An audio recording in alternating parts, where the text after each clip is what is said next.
It's helped me to stay in business when times were hard. Because in business, when you just start out, it's not going to be a cakewalk. It's not going to be easy. Absolutely not. Marques Ogden is a former NFL player, and Howard Alum, the first offensive lineman from his school drafted to the league.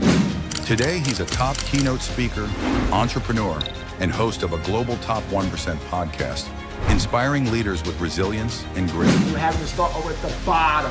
You're having to earn your strife. You're having to deal with negativity, self-doubt, rejection. There's a great quote by Rutherford B. Hayes, the 19th president of the United States. Every expert was once a beginner. Every expert had to start somewhere to learn their craft.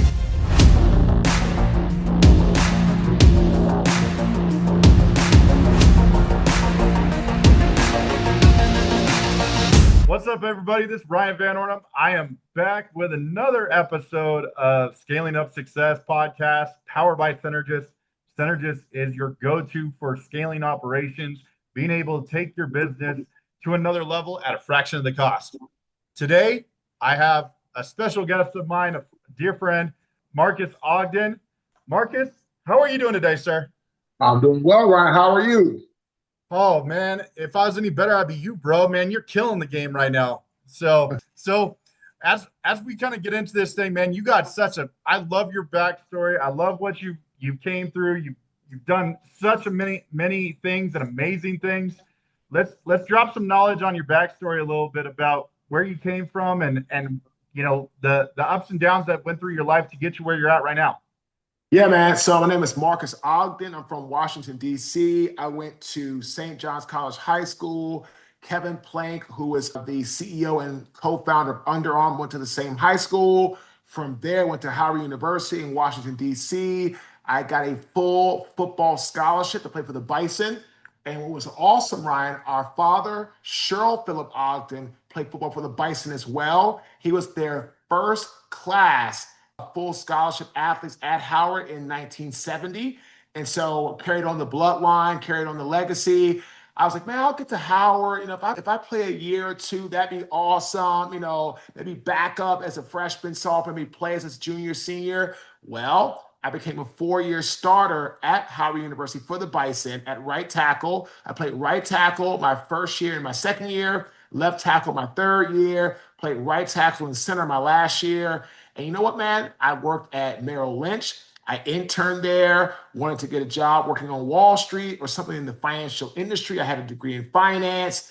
And you know what, Ryan? God had other plans, and I was drafted into the National Football League by the Jacksonville Jaguars, and I'm still the first and only offensive lineman to be ever drafted out of Howard University to the National Football League. Wow, that's amazing, bro. And I know your backstory. It gets even wilder after that. But you know, what was like that journey of like building yourself up through college? Going through starting from right tackle to left tackle, being able to still get that degree, having something to fall back on, but then making that NFL team and stuff like that. Talk about that journey. Yeah, man. So what was crazy is I got one football scholarship offer to play in college to Howard. Howard didn't know that at the time, but I was so excited when I got that offer from Howard because our dad went to Howard, 1. 2, Howard was only about a 15-minute drive from my house. And 3, it was the mecca of HBCUs or historical Black colleges and universities in the world, in my opinion. So back then, Martin was, out there, Different World, Cosby Show. Everybody had on the Howard University sweatshirt or shirt. It was everywhere. So, and then Felicia Rashad, who was on the Cosby Show, Claire Huxtable, she went to Howard. So that her sister, and there now, Felicia is the Dean of Fine Arts at Howard. Her sister, Debbie Allen, is the Assistant Dean of Fine Arts at Howard. Wow. I mean, I went to school with Chadwick Boseman, who was Black Panther, and Thurgood Marshall, and Jackie Robinson. Went Bridges and Black Panther. And he was a year ahead of me. And I used to hang out with him when he would be in Ira Aldrich Theater, and I was one of the stage hands working behind the curtain to make a few bucks just so I could pay a few bills when I was in college. So it was amazing. And I tell everybody, I never ever planned on being an NFL athlete when I went to Howard. I planned on being a business major, a business owner, or working on Wall Street in finance. I want to follow our father's footsteps. That was what I wanted to do. And so what was great was when I was focusing on business, finance, and doing my job as a football player, I remember the scouts started coming right after my junior year. And well, actually, it was during my junior year, coming to see me practice, coming to watch me play, looking at me and all the different things. And it was absolutely amazing because what I realized is that I had the skill set to play at the highest level of my sport in the world. And it was absolutely just, it was so inspiring because my brother at the time was considered the best left tackle in the NFL at the time. And he's, in my opinion, the best left tackle to ever play the game. So I was able to continue that, had the bloodline from our father. And then my brother was in the NFL, went to Howard, carrying the bloodline from that, from my dad to Howard. And I was able to carry the bloodline from my brother to the NFL myself. Man, that is just wild. It's crazy, like how like kind of success leaves clues too as you grow through these things, right? So like it's fascinating. When you got to the NFL, was that like a whole nother step up? Like, I mean, when you're playing at the college level, then you go to the pros, like the level of detail that you had to have in your game, the scouting reports, all of these things. What does that level of detail look like comparatively when you're in college? Oh man, it's night and day. In the NFL, it is a big business. College is a business, right there, especially now with NIL. I mean, they're making money. But the NFL is the biggest form of business, especially at that time, that you could be when it came to playing football. So everything was always top notch. Top, facilities, top trainers, top, weight room, top coaches, and the game plans were always there for you. They would have people, and they still have people working countless hours and hours. And this is why, unfortunately, a lot of people that are in coaching or in scouting or in football operations don't have healthy marriages, or they end up getting divorced because, unfortunately, a lot of times during the season, you're never home. You're Right. never home. You're always at the facility watching film, breaking down film, looking at situations, tendencies, scenarios, and putting together game plans. Because again, during training camp, you get this whole big binder of stuff, right? But when it comes to the season and you're actually game playing to play a team, you then get breakdowns of players and their tendencies and their skill sets, their strengths, their weaknesses, da da da da. And then they go into specific plays and strategies and different tactics that we plan to run. So it's way, way different. It's another level of professionalism and excellence when you're talking about that in that regard. So tell me this, because you have now transitioned from your football career into the business side of your business is Ogden Ventures. So how does that experience now help you and guide you in what you have now? Because I know that experience has definitely helped you, like with probably like the attention to detail and the scaling of your business. Am I right? So it's helped me there, but more than anything, Ryan, it's helped me to stay in business when times were hard. Because in business, when you just start out, it's not going to be a cakewalk. It's Right. not going to be easy. It's not going to be, hey, let's roll out the red carpet. Hey, this is going to be so simple. Hey, this is going to be so easy. Absolutely not. And so in the NFL, I learned how to sustain a championship mindset because as a rookie, you're going to get tested. I got tested a lot from the veterans, from other rookies, from teams that you played against, from the coaches, from sometimes people in the front office. They're testing you because you're no longer this big time college football player. Now you have to come in and you have to become a guy who is a young guy. Now, some guys like Cam Ward or oh God, what's his name? Travis Hunter, like they're Yeah. gonna have to come in and they're gonna have to step up into veterans quickly.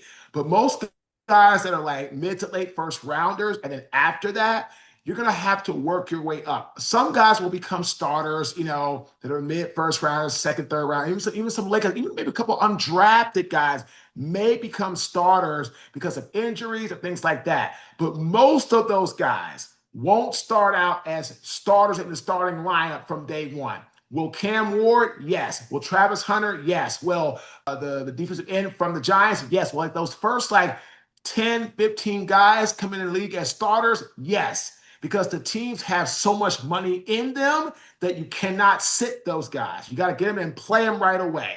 And so that's fine. But other guys are going to have to learn, are going to have to come up behind a veteran. And again, some guys don't do well with that because they're so used to being the star in high school, Right. in college, now the NFL. Everybody's got talent. Everybody's got skills. But what a lot of people don't know if you have is the mindset to sustain, to push through the hard times. So that's what the NFL taught me, how to sustain, because for the first 2.5 years of our business, right, Ryan, not one paid speaking job, not one paid coaching client, not one paid consulting client, nothing. Wow. Nothing. So how'd you deal with that, like that mental fortitude? You dealt with that because of the NFL just grinding on you, right? And being able to sustain that. So is that is it a different feeling in business though? Because you're kind of running your own show?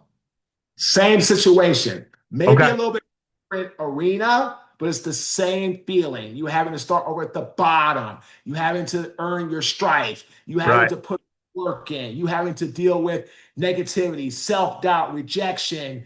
There's a great quote by Rutherford B. Hayes, the 19th president of the United States. Every expert was once a beginner. Period. Period. And every expert had to start somewhere to learn their craft. And they put in over 10,000 plus hours at their craft. Now they're an expert / innovative expert that could even be the disruptor, more forward thinking, and get things done. But it comes back to that whole standpoint of the following. Do you have what it takes? And again, the NFL taught me how to really do something for the long haul, because business, sports, life is not a short person's game. Absolutely. I actually played and coached volleyball in college. So I definitely understand the grinder mentality and being able to step into that next level, because the perseverance and resiliency of most people don't have it. So as you continue to grow, you actually outgrow the people that you're around, and you're building into a higher level of circle of friends, a circle of business associates, everything. So now, thinking about your growth, what are you most proud of in your business journey? In our business journey, I'm most proud that I'm now able to speak for corporations, any size, any vertical, because I put enough time in that people recognize we can tailor and craft PowerPoints, our messaging to the audiences.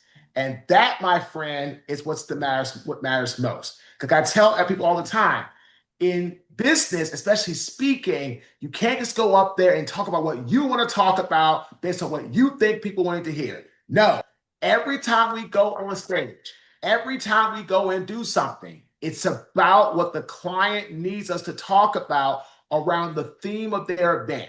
And our team creates masterful PowerPoints. Dawn has been with me since 2017. Her PowerPoints are masterful. And because of that, we're able to tailor them where it has the company's logos on them, the company's colors on them, the company's lingo on them. And then what happens? We're talking about parts of my life story that fit what? The narrative or the theme that we were hired for. And again, that's why I sucked as a speaker when I started out. All I cared about was Marcus, Marcus, Marcus, football, football, football. And I'll never forget this. One of my good friends, Dave Nisbisky, who hired us to speak for NetApp for his Fortune 500 company, which is a data storage company, spoke for them. And I ended up bombing the first talk because it was a room full of doctors, nurses, healthcare. I was focusing on my business failure and what I'd gone through because that's what I wanted to talk about, because that's what I wanted to share. I was hoping they hear me talk about business and want to bring me in from other stuff. The talk bombed because, as Dave told me, Marcus, you had great energy, you had great passion, wrong topic. People in that room didn't care, don't care about your business failure. What they care about is your NFL stories, your brain stuff, what you went through, what the sport did to you. That's what they cared about. And you really just mentioned for like 30 seconds, and then you went all to this business, and your action steps were all about business, when your action steps should have been about, well, because if my brain hits here, now you all in this room could help us do this, this, and this. Or because of my concussions here, what you all do as far as your healthcare, your screening, you're trying to make people more aware of things, you should all be doing this, this, this. I was just so focused on what I wanted to talk about.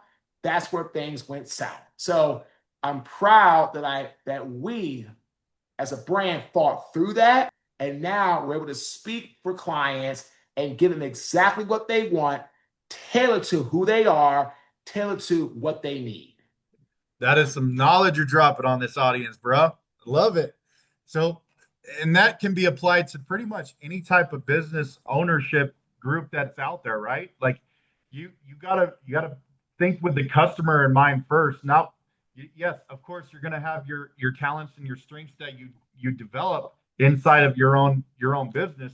But if you're not tailoring to your customers, you may not have too many customers to follow back up with because you're missing the target. Would you agree? Oh, absolutely. Because here's the thing, right? 3 keys to be able to convert sales. Okay. Right audience, right offer, right timing. And I was off horribly with my offer back then. If you are somebody that is not able to read clients, understand their needs, understand their problems or shortcomings, and then provide them customizable solutions to their problems, you are not going to have a successful business for long, because people are going to get tired of you trying to get their money and you not even hearing what their problem is. And that's where we excel. I'm coming to Denver tomorrow. I'll see you when I speak for, Achieve Systems Mastermind. We have a whole PowerPoint that was made just for them, for business owners, for marketing, sales, how to grow. And this is a talk for entrepreneurs. It's tailored specifically to the Achieve Systems group. If I took that content and went to an insurance company or another entrepreneurship group that was more large or more experienced, that would not work. And that would kill our reputation. I tell people we are only as good as our last job, period. I love that. I absolutely love that. That is some knowledge for our audience, and take that one to the bank, people. So one of the things that I really respect about you, and we text about this all the time, is like your passion, not just for business, but like as a family man, and your daughters specifically. I love seeing the way that you interact with your kids, the way that you put family first. Tell me about that as a business owner, but at the same time as how you are staying that present father the entire time. So unfortunately, I am divorced. It is the best thing actually for me, but I say unfortunately because I only have my daughter, my 10-year-old, half the time. My 21-year-old is finishing her junior year at NYU, and she just got into an awesome nursing internship program. They selected 8 nurses to work at a hospital in New Jersey, and they selected only one of the 8 nurses to work on the ICU critical care unit of the hospital, and she was that one. So wow. I don't get to see her as much as I want to because she's ready to go and live her life. But with my 10-year-old, That was the unfortunate part of the divorce. I can only see her half the time.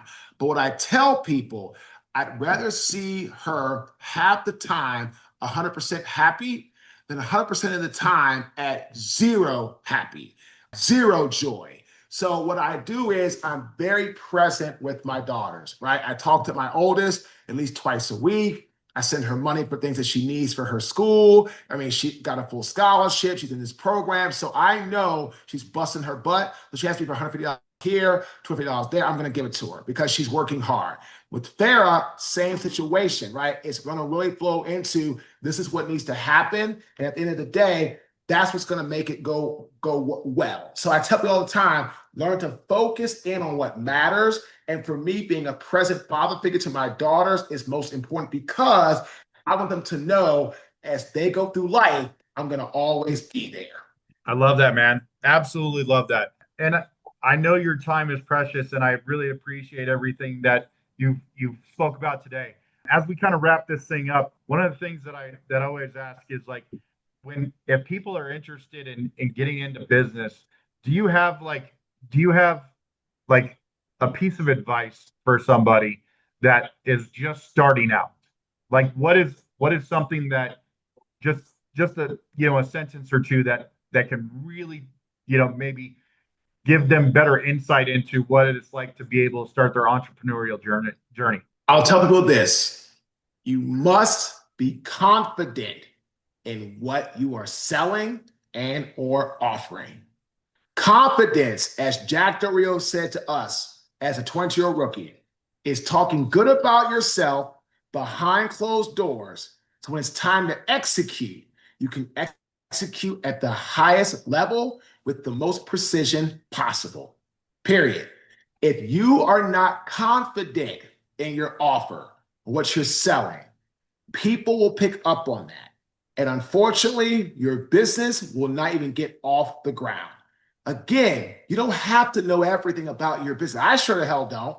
Eventually, you'll bring people on. Again, we work with Cynergists. Cynergists is part of our operation scale team, from helping us with podcast descriptions, confirmations, submitting for speaking opportunities, social media content posting, CRM, doing our podcast, promotion, production, publishing, editing, placement on Megaphone, helping us try to find, sponsors and outreach and CRM, tying it on a bigger level and scaling and technology and automation, chatbots, cold calling, helping us create systems, you name it.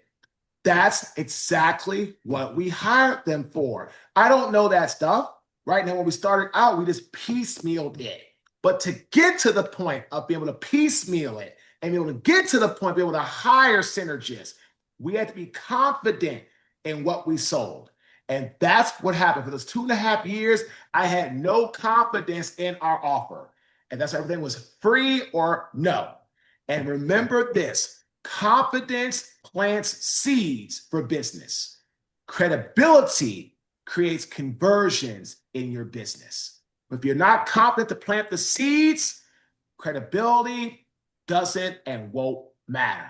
Learn to attack things confidently, believe what you're selling, because listen to this last thing I'll say. Confidence is contagious, but so is lack of confidence. Mic drop on that one, my friends. Mic drop. That's a wrap. I tell you right now. Thank you so much, Marques, for your time today, man. I certainly appreciate it. If people are interested in your services, how can they get a hold of you? They can go to our website, www.marques,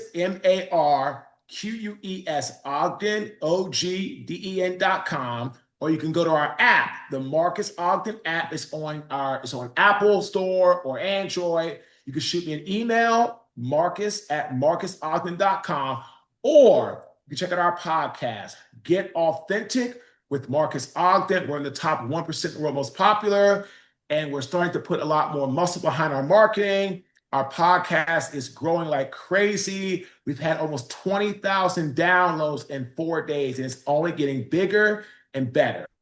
So again, ladies and gentlemen, it's all about you making the choice. That's what's up right there, guys. Ryan Van Ornum of the Scaling Up Success podcast. You got no one better than Marques Ogden right there, my friends. Thank you so much for your time. Always a pleasure. And once again, this is powered by Cynergists. Thank you so much, guys. Have a wonderful day.